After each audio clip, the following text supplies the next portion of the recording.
Hello viewers, welcome to lockdown school. இன்றைக்கி நம்ம பார்க்க போகிறது கெமிஸ்ட்ரியில் வந்து nature of matter.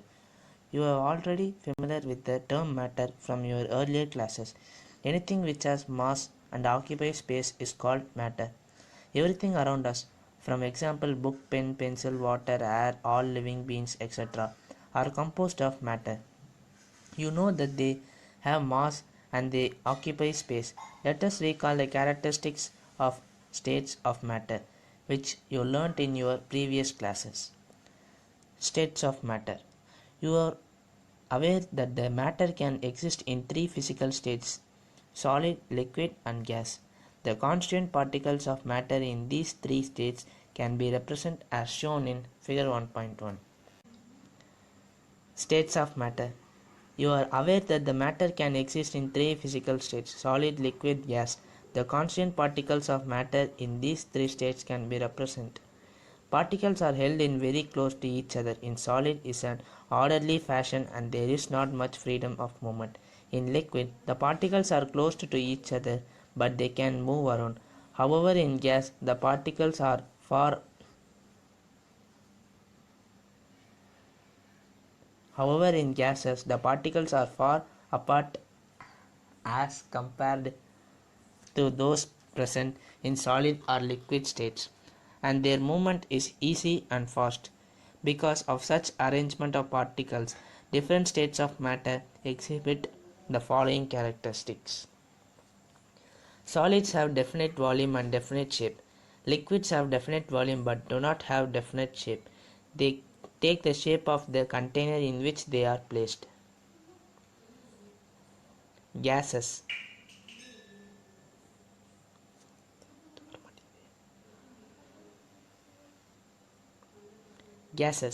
Gases have neither definite volume nor definite shape. They completely occupy the space in the container which they are placed. These are three states of matter, inconvertible by changing shape. They completely occupy the space in the container which they are placed. These are three states of matter, inconvertible by changing the condition of temperature and pressure. Solid, liquid, gas. Solid heat and cooled with liquid, liquid heat and cooled with gas.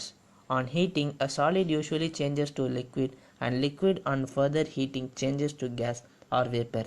In this reverse process, a gas on cooling liquefies to the liquid, and liquid on further cooling freezes to the solid.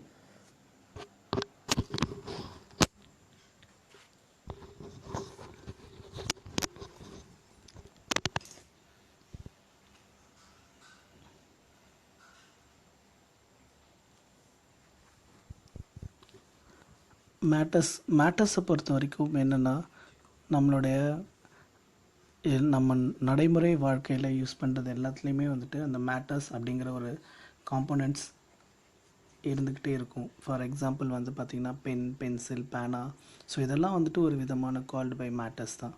So இதுதான் வந்துட்டு இந்த மேட்டர்ஸோடைய இது வந்து நம்மளால் பார்க்க முடிஞ்சு நம்ம சொல்கிறோம் இதெல்லாம் மேட்டர்ஸ்ன்னு சொல்லிட்டு. ஸோ கெமிஸ்ட்ரிலையும் இதுதான் வந்துட்டு சொல்கிறாங்க. அது கெமிஸ்ட்ரியை பொறுத்த வரைக்கும் அதோட கேரக்டரிஸ்டிக்ஸ், அதுக்கப்புறம் அதோட காம்போனன்ட்ஸ், ரியாக்ஷன்ஸ், இதெல்லாம் வந்துட்டு இன்னும் நம்ம கீழே வரதை படிக்க போகிறோம். ஸோ அடுத்ததான் வந்துட்டு ஸ்டேட்டஸ் ஆஃப் மேட்டர்ஸ். ஸோ மேட்டர்ஸில் வந்துட்டு இந்த கெமிஸ்ட்ரியை பொறுத்த வரைக்கும் ஸோ ஒரு சாலிட், ஒரு லிக்விட், ஒரு கேஸ். ஸோ இது வந்து சாலிடாக இருக்கிறத ஒரு லிக்விடாக மாற்ற முடியும் கெமிக்கல் ரியாக்ஷன்ஸ் கொடுத்து. இல்லைனா அதை வந்துட்டு நம்ம வந்து ஹீட் பண்ணுறதுனால சாலிடை வந்து லிக்விடாக மாற்ற முடியும். அதுக்கப்புறம் லிக்விடை வந்துட்டு கேஸாக மாற்றலாம். ஸோ லிக்விட் வந்துட்டு ஒரு திரவம் மாதிரி இருக்கிறத வந்துட்டு நம்ம இன்னும் கொஞ்சம் ஹீட் பண்ணோம் அப்படின்னா அது வந்துட்டு கேஸாக மாறும். ஸோ இந்த கேஸை வந்துட்டு எப்படின்னா நமக்கு வந்து அதுக்கு உருவம் இருக்காது. ஸோ அதை வந்து நம்ம ஒரு கண்டெய்னரில் தான் வச்சு யூஸ் பண்ணி பார்க்க முடியும் அந்த கேஸோட இது. ஸோ இப்போ எக்ஸாம்பிளுக்கு நான் இந்த ஒரு பிக்சரில் 1.1 பிக்சரில் ஒரு எக்ஸாம்பிள் பிக்சர்ஸ் இருக்குது. ஸோ அதில் பார்த்திங்கன்னா ஒரு சாலிட் இருக்குது. அந்த சாலிடை வந்துட்டு அதுக்கு வந்துட்டு ஒரு ஒரு ஒரு வடிவம் இருக்கும், அதாவது இப்படி தான் இருக்கும், ஒரு ஷேப்டாக இருக்கும். ஸோ அதை வந்து நம்ம ஹீட் பண்ணுறதுனால அது ஒரு லிக்விடாக மாறும். ஸோ அந்த லிக்விடை வந்துட்டு எப்படின்னா ஒரு சின்ன ஒரு கண்டெய்னர்லேயோ இதுலேயோ வந்து நம்ம வச்சுக்க முடியும். ஸோ அந்த லிக்விடை வந்துட்டு இன்னும் கொஞ்சம் நம்ம ஹீட் பண்ணோம் அப்படின்னா Classification of matter. In class 9 chapter 2 you have learned that at the microscopic or bulk level matter can be classified as mixture or pure substances.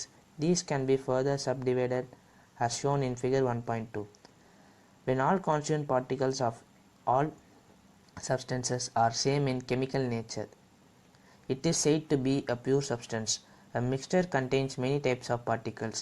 A mixtures contain particles of two or more pure substances which may be present in it in any ratio. Hence their composition is variable compounds. Many of the substances present around you are mixtures. For example, sugar solution in water, air, tea, etc. are all mixtures. Mixture may be homogeneous or heterogeneous. In a homogeneous mixture, the components completely mix with each other. This means particles of a components of the mixture are uniformly distributed throughout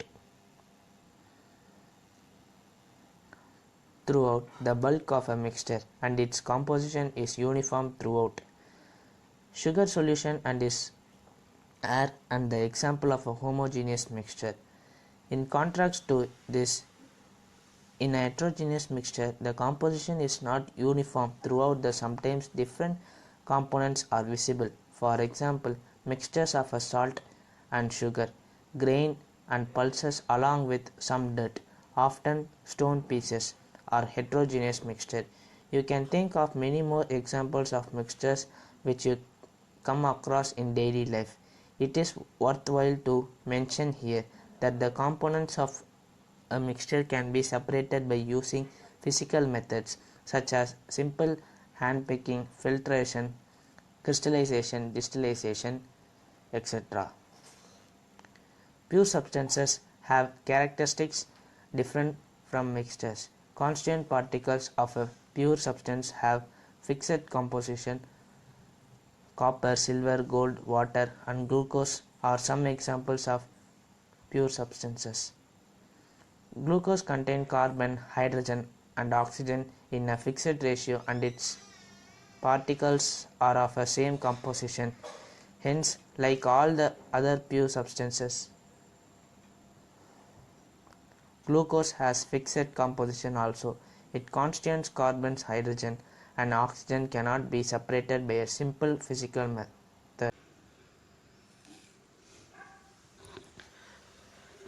மேட்டர்ஸை பொறுத்த வரைக்கும் அதோட நம்ம வடிவங்களும் நம்ம நடைமுறை வாழ்க்கையில் இருக்கிறதையும் பற்றியும் நம்ம பார்த்தோம்.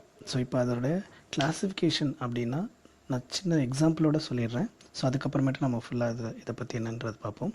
ஸோ மேட்டர்ஸ் பொறுத்த வரைக்கும் நம்ம வந்து ஒரு ஃபிசிக்கலாக இருக்கிறதையும் ஒரு மேட்டர்ஸ்ன்னு சொன்னோம். ஸோ கெமிக்கல்ஸ்லேயும் மேட்டர்ஸ் தான். ஸோ நம்ம ஃபிசிக்கலாக இருக்குதுன்னா பென்னு, பென்சில்ஸ், ஸோ இதெல்லாம் வந்துட்டு நம்ம வந்துட்டு ஒரு எக்ஸாம்பிளாக சொல்லியிருந்தோம். ஸோ கெமிக்கல் மேட்டர்ஸை பொறுத்த வரைக்கும் it's like reactions and then combined of properties combinations of components of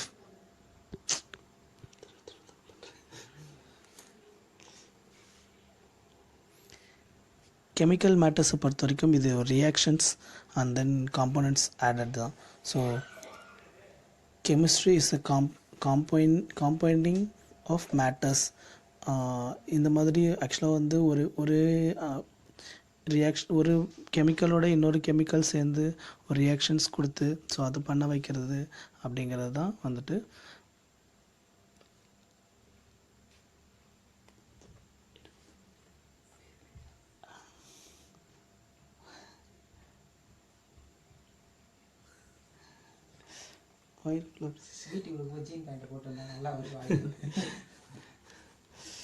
ஐயோ.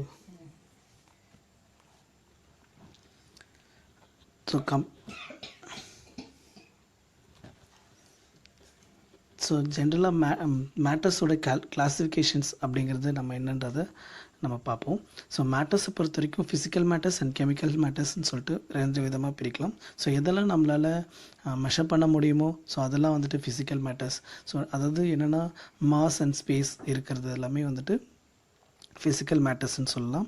ஸோ அதுக்கப்புறமேட்டா வந்துட்டு கெமிக்கல் மேட்டர்ஸை பொறுத்த வரைக்கும் என்னென்னா ரியாக்ஷன்ஸ். ஸோ இந்த மாதிரி ஒரு ரியாக்ஷன்ஸை வர்றதெல்லாம் வந்துட்டு கெமிக்கல் மேட்டர்ஸ்ன்னு சொல்லலாம். இதுக்கு முன்னாடி நம்ம பார்த்துருந்தோம் இந்த கர்டு வந்துட்டு எப்படி வருது. ஸோ சம் பால்லேருந்து ரியாக்ஷன்ஸ் பண்ணி ஸோ கர்டு வருது அப்படிங்கிறத நம்ம பார்த்தோம். ஸோ இதுதான் வந்து ஒரு கெமிக்கல் ரியாக்ஷன்ஸ், கெமிக்கல்ஸ் மேட்டர்ஸ்ன்னு சொல்லலாம். ஸோ இதுக்கப்புறம் கெமிக்கல் மேட்டர்ஸில் வந்துட்டு பார்த்திங்கன்னா pure matters and then mixture மேட்டர்ஸ்ன்னு சொல்லிட்டு இருக்குது. ஸோ இதில் வந்து பார்த்திங்கன்னா பியூர் சப்ஸ்டான்ஸ்.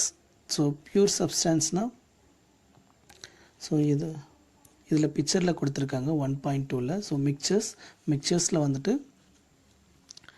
ஸோ மிக்சர்ஸும் மேட்டர்ஸில் வந்துட்டு மிக்சர்ஸ் கொடுத்துருக்காங்க அண்ட் தென் பியூர் சப்ஸ்டான்ஸ் கொடுத்துருக்காங்க. ஸோ மிக்சர்ஸை பொறுத்த வரைக்கும் ஹோமோஜீனியஸ் மிக்சர்ஸ் அண்ட் எக்டோஜீனியஸ் மிக்சர்ஸ் கொடுத்துருக்காங்க. பியூர் சப்ஸ்டான்ஸை பொறுத்த வரைக்கும் elements and then components. So இது மட்டும்தான் வந்துட்டு உங்களுக்கு வந்துட்டு பியூர் சப்ஸ்டான்ஸில் வரும். ஸோ எலமெண்ட்ஸ் ஸோ இதெல்லாம் வந்துட்டு வெறும் வந்து ஒரே எலமெண்ட்ஸாக தான் ஒரு காம்பவுண்ட்ஸாக மட்டும்தான் இருக்கும். ஸோ அதுதான் வந்துட்டு பியூர் சப்ஸ்டான்ஸ். மிக்சர்ஸை பொறுத்த வரைக்கும் உங்களுக்கு என்னன்றதை ஒரு சின்ன எக்ஸாம்பிள் கொடுக்குறேன். ஸோ ஹோமோஜீனியஸ் அண்ட் எக்டோஜீனியஸ்ன்னு சொல்லிட்டு 2 விதமாக பிரித்து. ஸோ ஹோமோஜீனியஸ் அதுக்கு வந்து என்ன எக்ஸாம்பிள்னால் ஒரு 3 டம்ளர் இருக்குது. அந்த 3 டம்ளரில் வந்து தண்ணி ஊற்றி வச்சுருக்குறோம்.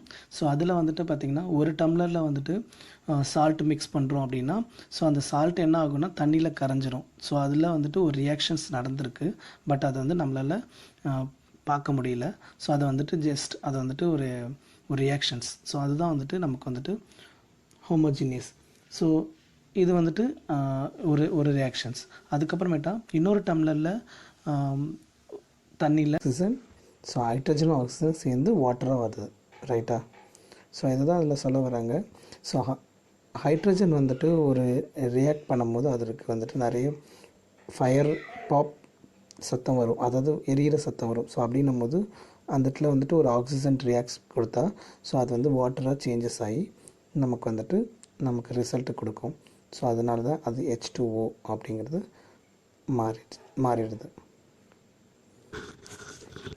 தேங்க்ஸ் ஃபார் வாட்சிங் திஸ் வீடியோ. இந்த வீடியோ உங்களுக்கு பிடிச்சிருந்தா லைக் பண்ணுங்கள், ஷேர் பண்ணுங்கள், கமெண்ட் பண்ணுங்கள். இந்த மாதிரி வீடியோவை தொடர்ந்து பார்க்கணுன்னா சப்ஸ்கிரைப் பண்ணுங்கள்.